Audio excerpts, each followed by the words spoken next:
Bien, merci. Merci, nous bénissons le Seigneur. Merci, Père Freddy, pour la parole. Nous disons un très grand merci au Seigneur qui nous a donné cette grâce de pouvoir encore ce matin nous retrouver devant son peuple pour parler de sa part.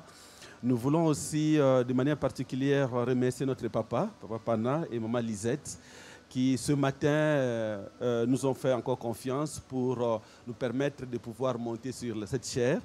C'est vraiment une grâce. Papa, nous te disons grand merci pour ces coachings. Nous voulons aussi dire merci à vous tous qui êtes là dans vos maisons. Nous avons ces privilèges. Nous avons maintenant cette grâce de pouvoir communiquer directement malgré les temps de confinement dans nos maisons respectives. Nous disons merci parce que vous avez sacrifié vos moments, vous avez sacrifié vos activités, vous avez sacrifié ce que vous aviez à faire pour pouvoir consacrer ces temps pour le Seigneur. Nous disons merci à Dieu. Notre Dieu mérite toute la gloire malgré les temps de confinement. Notre Dieu n'a pas de Dieu adjoint qui puisse un jour le remplacer éventuellement. Il reste Dieu de manière éternelle. Il n'a pas d'adjoint. Il va être le même hier, aujourd'hui et éternellement. Acclamons-le très fort dans nos maisons. Et ce matin, chers frères et sœurs, nous allons parler d'un thème que le Seigneur nous a communiqué par rapport à ces cultes d'aujourd'hui, ces terrains d'aujourd'hui. Notre thème, c'est le mystère des 1000 holocaustes de Salomon. Nous allons parler du mystère des 1000 holocaustes de Salomon.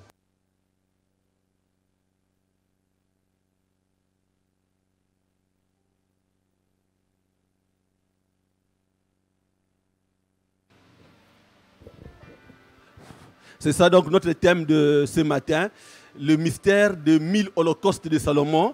Et nous allons lire la parole de Dieu dans 1 Roi 3. Nous allons lire le verset 3, le verset 4, le verset 5 et nous allons terminer au verset 9. Je reprends, nous allons lire dans 1 Roi 3, chapitre 3, le verset 3, 4, 5 et le verset 9. Salomon aimait l'Éternel, suivant ainsi les prescriptions de son père David. Toutefois, c'était sur le haut lieu qu'il offrait des sacrifices et des parfums. Le roi se rendit à Gabaon pour y offrir des sacrifices, car c'était le principal des hauts lieux. Salomon offrit 1000 holocaustes sur l'autel. Dieu, à Gabaon, l'Éternel lui apparut en rêve pendant la nuit et Dieu lui dit, « Demande-moi ce que tu veux que je te donne. » Et au verset 9, ça c'est quand il va introduire sa réponse, au verset 6, 7 et 8, et au verset 9 il va dire, « Accorde, ça c'est Salomon, accorde donc à ton serviteur un cœur apte à écouter pour juger ton peuple, pour distinguer le bien du mal. En effet, qui serait capable de juger ton peuple, ce peuple si important? » Donc voilà le passage de Salomon, le passage de 1 Roi 3, qui va être l'objet en fait de nos échanges ce matin. En parlant des mystères des 1000 holocaustes de Salomon, nous l'avons vu au verset 4. Le roi s'est rendu à Gabaon pour y offrir des sacrifices. C'était le principal haut lieu. Et Salomon offrit 1000 holocaustes sur l'autel. Donc Salomon offrit 1000 holocaustes sur l'autel. Ce n'est pas 10 holocaustes, ce n'est pas 100 holocaustes, mais c'est 1000 holocaustes que Salomon va offrir à l'autel pour notre Seigneur. Nous allons commencer par faire quelques rappels utiles par rapport à ce message, par rapport à ce thème. Après ces rappels, nous allons voir quelques leçons et nous allons finir par lancer un appel pour que nous aussi, nous puissions nous engager dans ces mystères des 1000 holocaustes de Salomon, dont les résultats se sont fait voir très rapidement. Le premier rappel, c'est l'institution de l'Holocauste. Il faut dire que l'Holocauste a été institué au moment où l'Éternel est venu faire sa demeure au milieu de son peuple. C'est à ce moment-là qu'officiellement, l'Holocauste va être institué. Et c'était bien d'avoir Dieu. Avant, il parlait à distance. Cette fois-là, Dieu a accepté de venir rester dans le tabernacle, rester avec son peuple, au milieu de son peuple. C'était un grand privilège pour le peuple d'avoir Dieu, pas de loin, mais d'avoir Dieu sur place. Mais non seulement cela était un privilège, c'est aussi une grande responsabilité et même un grand risque. Parce que le Dieu qui va habiter parmi nous, c'est un Dieu très saint. Et sa sainteté rayonne autour de, rayonne autour de soi. Ce qui fait que avoir ce Dieu à côté de soi, le peuple s'est rendu compte que c'est une grande responsabilité. Non seulement un privilège, parce qu'on va commencer à parler directement, mais c'est aussi un grand risque, parce que le Dieu là, ce n'est pas n'importe quel homme. C'est un Dieu qui est 3 fois saint. Et il a accepté de rester au milieu de nous. Automatiquement, il va voir, il peut sanctionner, ainsi de suite. Et Dieu, à ce moment-là, va instituer en fait une série de sacrifices pour permettre au peuple de Dieu de pouvoir se purifier régulièrement afin de supporter la présence de l'Éternel parmi le peuple. C'est comme ça que lorsqu'on lit le livre Lévitique, à plusieurs endroits, Dieu reprend « Soyez saints car je suis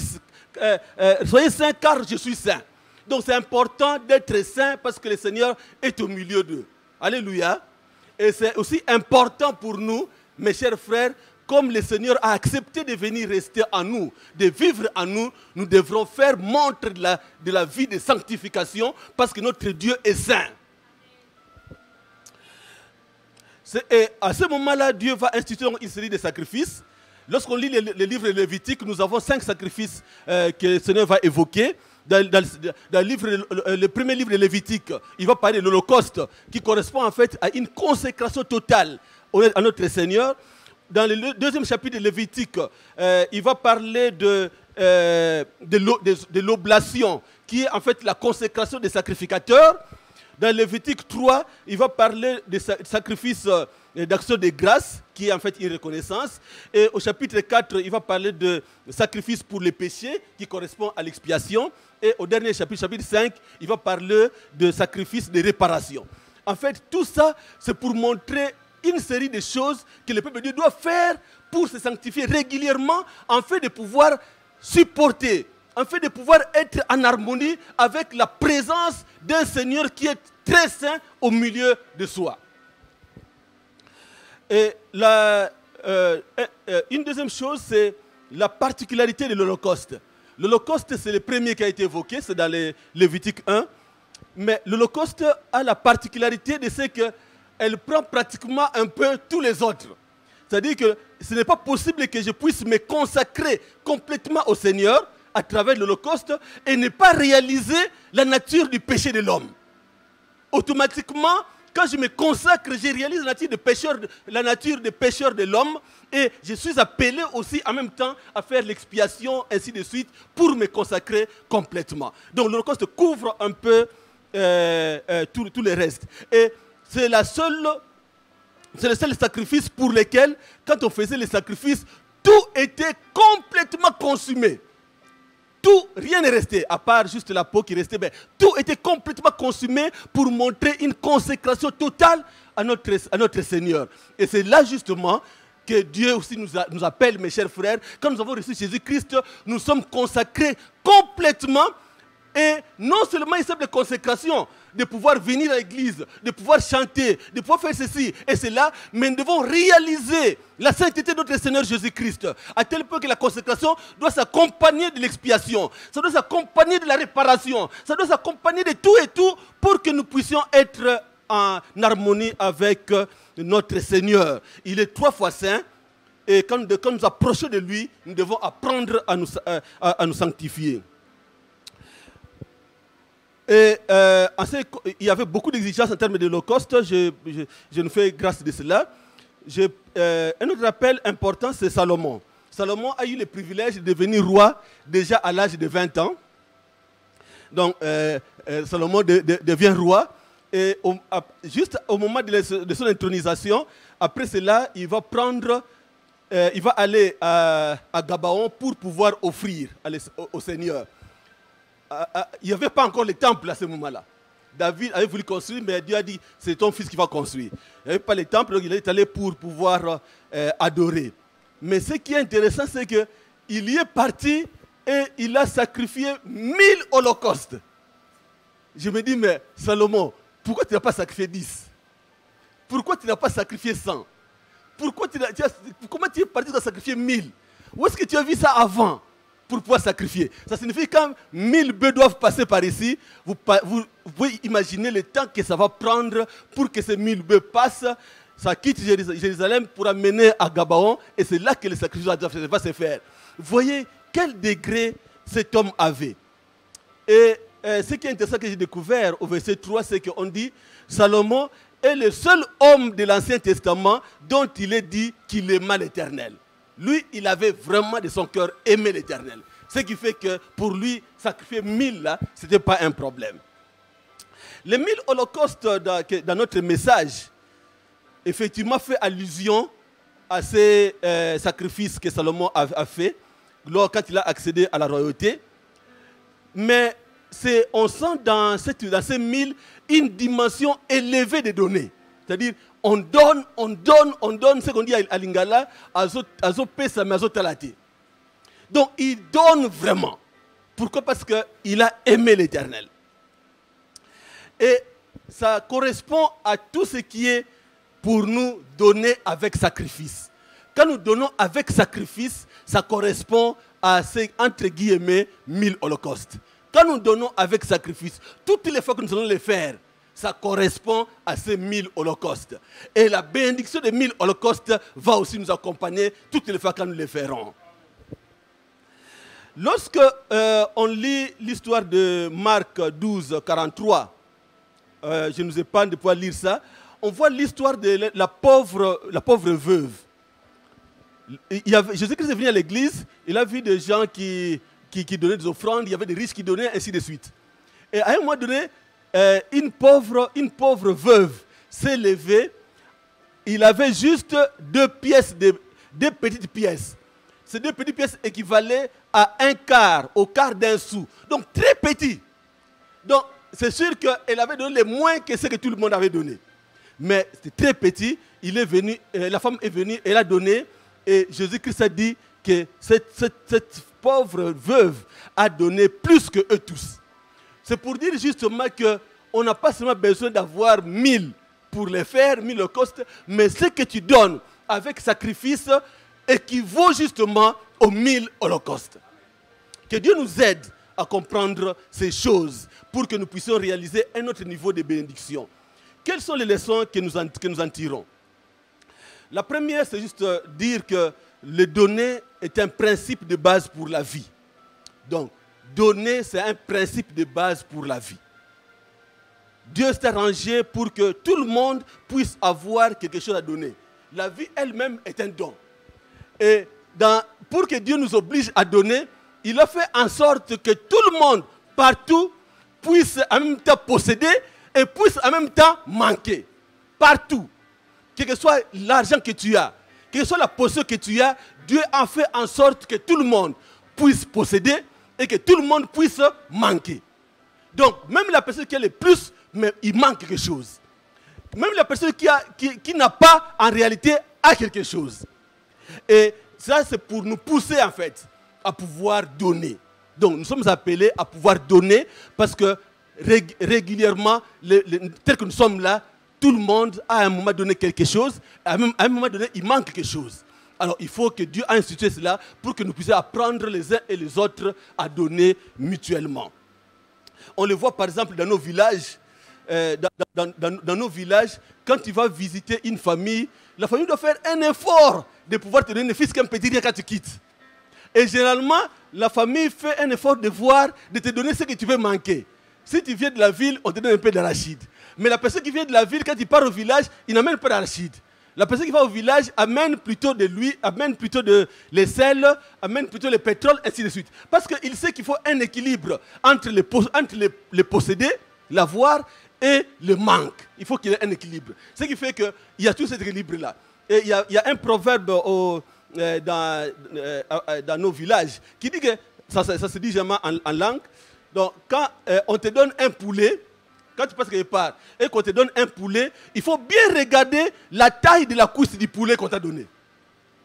Et ça se termine là-bas. Mais la réalité, c'est quoi? C'est qu'en regardant bien la taille du poulet, les jours où la personne va venir te voir, tu ne dois pas lui restituer une taille plus petite que le poulet qui t'avait donné, mais une taille soit la même ou alors une grande taille. Pourquoi? Parce que nous devons apprendre à donner. Donc, les donner, c'est un principe de base qui existe dans le monde et qui nous accompagne. Et Dieu nous a soumis dans ces principes. La deuxième chose, c'est que le donner avec sacrifice bouge le trône de Dieu. Les donner avec sacrifice. Avant, j'ai parlé de donner, mais les donner maintenant avec sacrifice bouge le trône de Dieu. Salomon sacrifia 1000 bœufs. C'est énorme, mes chers frères. Et il fallait suivre le rituel des holocaustes. En principe, je vous ai parlé de comment les 1000 bœufs ont quitté Jérusalem pour aller à Gabaon. Donc c'est déjà un grand travail. Ça a été une longue marche. Et arrivé là-bas, il y avait un rituel pour ça. Le bœuf qui arrivait déjà à l'entrée de la tente, il fallait tenir les cornes parce qu'on transmettait en fait sa consécration à la bête, que la bête qui va être consumée. Donc c'est comme sa personne qui est consumée, offerte au Seigneur. Et après ça, il fallait égorger. Et après ça, il fallait faire la consomption totale. Il y avait 3 étapes. Il fallait consommer de manière totale. Tout doit être consumé. Vous imaginez combien de temps cela a pu prendre? Et combien de fois on a changé de sacrificateur parce qu'il en avait trop? On commence la première bête, deuxième, troisième, 10e. Le sacrificateur fatigué. On remplace le sacrificateur. On continue, mes chers frères. Je vois un peu comme si, à un moment donné, quand nous faisions des sacrifices comme ça, des sacrifices avec un donné avec sacrifice, quand ça bouge Dieu, les anges débordés en train de travailler, ils se disent non, Dieu, on ne peut plus. Tellement que vous avez sacrifié au Seigneur. Tellement que vous avez bougé le cœur de Dieu. Le cœur de Dieu a bougé même pour les sacrifices de cette pauvre veuve. Et ça, nous devons donc parvenir à cette dimension, mes chers frères, de pouvoir donner. Donc, les sacrifices, les donner avec sacrifice, mes chers frères, bougent vraiment le cœur de Dieu. Je me disais, mais Salomon, où est-ce qu'il avait appris avant qu'on pouvait sacrifier 1000 holocaustes? J'essaie de lire avant, je n'ai pas vu quelque part quelqu'un qui a offert 1000 holocaustes. Mais il avait tellement de l'amour. Il voulait tellement bouger le trône de Dieu qu'il a sacrifié. Il a sacrifié. Il ne s'attendait à rien, mais il a sacrifié parce qu'il aimait l'Éternel. Et quand nous apprenons comme ça à donner au Seigneur, le Seigneur aussi va nous faire du bien. La Bible dit dans 2 Corinthiens 9, 10, c'est Dieu qui donne la sémence au semeur. Quand nous apprenons donc à s'aimer, le Seigneur aussi lui-même va restituer notre offrande. Il continue dans ce verset. Il dit, et du pain pour sa nourriture. Il vous fournira et multipliera la sémence. Il augmentera les fruits de votre justice. Donc, non seulement que Dieu donne la sémence, mais il la multiplie, mes chers frères. Comme il avait multiplié la connaissance de Salomon, il multiplie aussi. Nous devons donc apprendre, chers frères, à donner davantage. Quand j'ai réalisé ces choses, je me suis dit, mais Salomon, vraiment, tu as mis là-bas très haut. Mais c'est bon, il faut apprendre à donner au Seigneur. Il faut apprendre parce que c'est ça qui est en fait notre base de vie et la source de bénédiction. C'est comme ça que je vais passer maintenant à la 3e leçon. C'est que dans la vie, certaines bénédictions ne demandent pas la prière. Dans la vie, certaines bénédictions ne demandent pas la prière. Et ça, nous devons le savoir, mes chers frères. On peut prier longtemps, mais sans avoir quelque chose. Mais il y a des bénédictions qui demandent de faire un pas. Et ça, c'est très important. Je me rappellerai toujours de cette dame qui priait ici avant que nous, on voyage. venez pleurer ici, prier pour que son mari ait du boulot. À un moment donné, elle s'est dit, bon, j'ai partagé avec une personne. Elle a partagé avec une personne, ça c'est la situation. Elle a voulu qu'ils puissent commencer à prier ensemble. Ils ont commencé à prier. Après avoir prié un moment, elle dit, cette dame-là qui venait prier ici pour que son mari ait du travail, elle dit à l'autre dame, mais qu'est-ce que vous faites un peu de plus pour avoir la bénédiction que vous avez? Elle dit non, tu sais, l'autre dame dit, moi je fais 3 choses. Je prie pour le Seigneur, je sers à la maison de Dieu, mais aussi j'apprends à donner à Dieu. Alors, la femme là, quand elle a dit ça, elle dit, ah, c'est vrai. Elle a dit, bon, arrêtons de prier ensemble. Parce qu'il dit, non, arrêtons de prier. Je dois plutôt m'exercer maintenant à donner. Et le dimanche suivant à l'église, après avoir collecté les offrandes, on a mis les offrandes à un moment donné, et puis les gens disaient, ah, mais le panier ici a vieilli, il fallait changer les tissus. Alors, alors on se demandait, mais qui va le faire? Alors, elle qui pourtant avant ne prenait pas trop ce risque-là de pouvoir s'engager parce que croyant qu'elle n'avait rien, elle s'est dit non. Laissez le panier, c'est moi qui m'en occupe. Et elle a pris la décision de s'occuper d'arranger tous les paniers d'offrandes. Et je me rappelle que quand nous étions partis, rentrer un mois plus tard, on va nous témoigner que son mari vient d'avoir 2 boulots en même temps.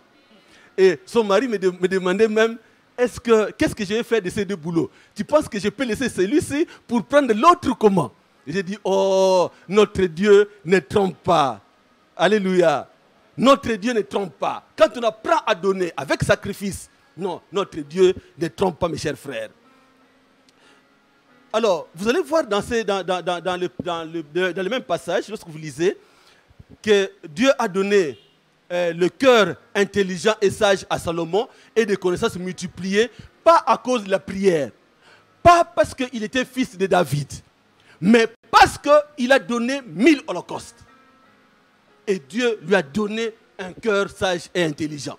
Non seulement ça, Dieu dit que bon, comme tu n'as demandé que ça, je te donne aussi en plus les richesses et la gloire. En plus, je te donne aussi une longue vie.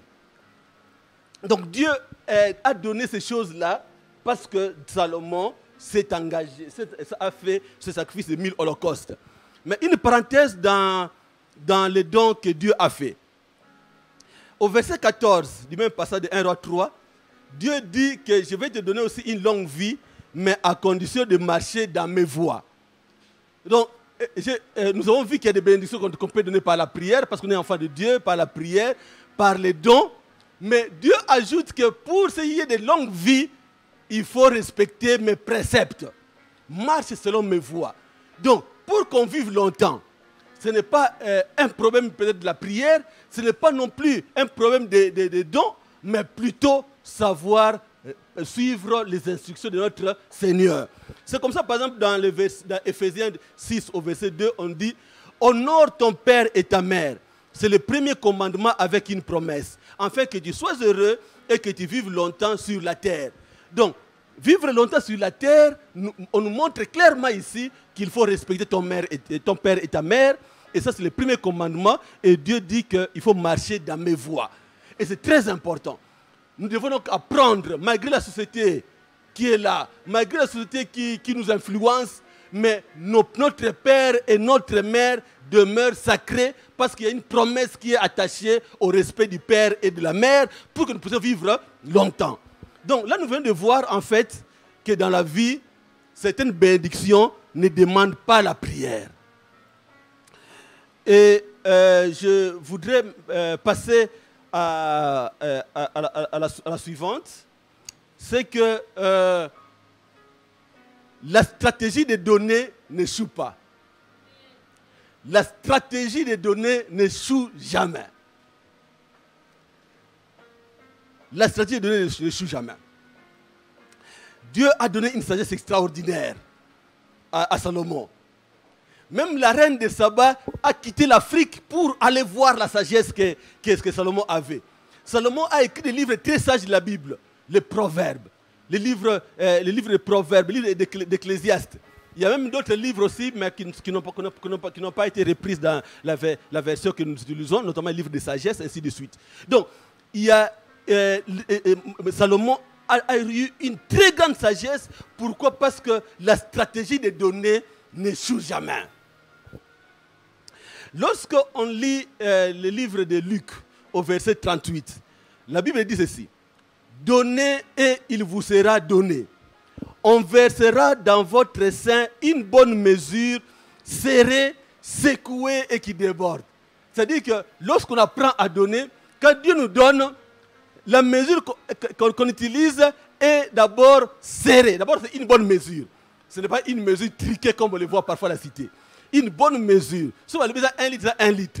Ce n'est pas qu'on a dérangé un peu en bas. Ok.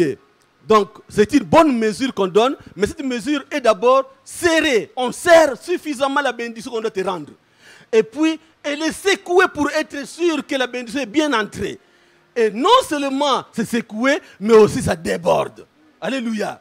Voilà ce que Dieu peut nous donner quand nous apprenons à donner, mes chers frères. Et donc, je nous prie donc à travers cet exemple d'apprendre à donner suffisamment. Le centenier qui avait son serviteur guéri, son serviteur a été guéri. Pourquoi? Parce que le centenier avait construit la synagogue. Le centenier avait construit la synagogue et Dieu a insisté. Il faut savoir donc provoquer la colère de Dieu dans notre exercice donné. Et la dernière leçon, c'est les données suscitent les données. Donc, les données suscitent les données. D'abord, ça suscite les données auprès de Dieu. Quand nous donnons, Dieu nous donne davantage. Nous avons vu ça. Et toujours susciter les données, ça suscite aussi les données auprès de soi-même. Alléluia. Donc, les données suscitent aussi les données auprès de soi-même. En fait, quand Salomon avait donné 1000, au chapitre 8, de 1 roi 8, chapitre 8, Salomon va donner 22 000, mes chers frères. 22 000 bœufs. C'est-à-dire que les données, non seulement ça suscite les données auprès de Dieu, mais même chez vous-même, les données suscitent encore les données. Ça suscite que tu donnes l'avantage. Quand tu apprends à donner, tu donnes davantage. Parce que Dieu remplace le Dieu qui renouvelle la semence et qui multiplie la semence, vous donne davantage et vous donnez davantage. Ça suscite aussi les données auprès de la personne qui reçoit. La personne qui a reçu va aussi apprendre à donner. La Bible dit très bien, dans Luc 6, 38, c'est que donnez et il vous sera donné. C'est-à-dire que lorsque vous donnez à quelqu'un, la personne apprend aussi à donner. Il peut vous le situer, ainsi de suite. Et ça me rappelle un petit témoignage à l'hôtel là où on reste. Il y a une dame qui a vu un monsieur qui vend des dindons à côté. Et le monsieur là avait beaucoup de difficultés parce qu'il achetait juste des petits morceaux. Il n'arrivait pas vraiment à vendre. Alors la dame là est venue, il dit: ah, est-ce que je peux t'assister un peu? Il dit: oui, c'est bon parce que j'arrive même pas à évoluer. Alors la femme là lui a permis d'acheter, je crois c'est 2 kilos ou 2 cartons, je ne sais plus très bien. Alors, il a donné l'argent. Quand il a donné l'argent, le monsieur là a versé des larmes. Il a touché cette dame-là. Il a dit: non, je suis béni. Et quelques jours après, la dame-là a apporté des dindons préparés à cette femme-là. Donc le monsieur a apporté des dindons bien préparés, bien cuits chez les dames. Donc ça dit que le fait qu'on lui ait donné, lui aussi a appris automatiquement à donner, chers frères. Et aussi, le fait de donner, ça stimule toute la communauté entière à donner. C'est-à-dire que tout le monde apprend à donner. Je me rappelle d'une fille qui étudie quelque part. Bon, elle a vu ses parents donner régulièrement. Et à son tour, elle a eu des vacances. Elle a cherché un petit boulot quelque part. Et quand elle a trouvé, pendant les vacances, elle a trouvé le boulot, le premier salaire qu'il a eu, c'était un petit rien. Je crois que c'était autour, si j'ai bonne mémoire, je crois, le premier salaire c'était $200. Il a envoyé $100 chez un membre de la famille de son père, $50 chez un membre de la famille de sa mère, et elle a aussi acheté des chaises à l'église là-bas où ils sont, où elle prie. J'ai dit: mais c'est pas vrai. Les jeunes filles comme vous qui étudient encore, quand vous avez $200, mais ce sont des catchs, ce sont des choses de prestige. Mais comment tu apprends à donner? Pourquoi? Parce que cette fille a vu comment dans la communauté on donne. Beaucoup de gens de la communauté n'apprennent pas à donner parce que nous-mêmes, nous ne donnons pas. Nous devons apprendre à donner pour que la communauté aussi tout entière apprenne à donner suffisamment. Je nous appelle donc, pour terminer, à ce que nous apprenions véritablement à donner. Je nous invite à expérimenter le mystère de 1000 holocaustes. Personnellement, je l'ai expérimenté et il m'a fait énormément du bien. Quand j'ai prié la semaine, le Seigneur, dans mon cœur, le Seigneur me faisait énormément du bien à travers ce thème. Parce que j'ai réalisé vraiment qu'il y a un mystère caché dans les 1000 holocaustes. Un mystère.